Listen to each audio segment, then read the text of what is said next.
আপনারা জানেন যে আজকে যখন আমাদের ঢাকা বিশ্ববিদ্যালয়ের সর্বোচ্চ বডি সিন্ডিকেট যে সিদ্ধান্ত নিয়েছে, আমরা আমাদের হলে যারা শিক্ষার্থীরা অবস্থান করেছিল সকাল থেকেই আপনারা যদি অন্যান্য হলগুলো দেখেন, আমাদের হলে শিক্ষার্থীরা এবং আমাদের হাউস টিউটর প্রভোস্ট মহোদয়ের নেতৃত্বে আমরা কিন্তু চমৎকারভাবে একটা সুশৃঙ্খলভাবেই আমাদের হলটাকে আমরা পরিচালনা করে এসেছি এবং আমাদের হলে কোনো জায়গায় কোনো ধরনের ভাঙচুর বা অনাকাঙ্ক্ষিত কোনো ঘটনা ঘটেনি।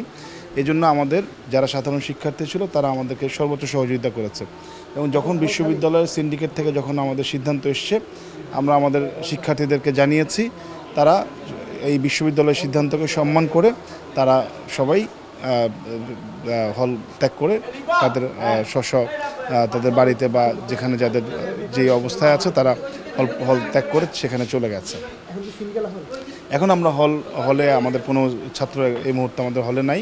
সবগুলো রুমে আমরা পরিদর্শন করে দেখেছি, সবগুলো রুমে তালা দেয়া আছে। এখন আমরা হল তালা মেরে দিচ্ছি, যেহেতু আমাদের হলে কোনো শিক্ষার্থী নাই, সো আমরা এখন হল তালা মেরে দিচ্ছি।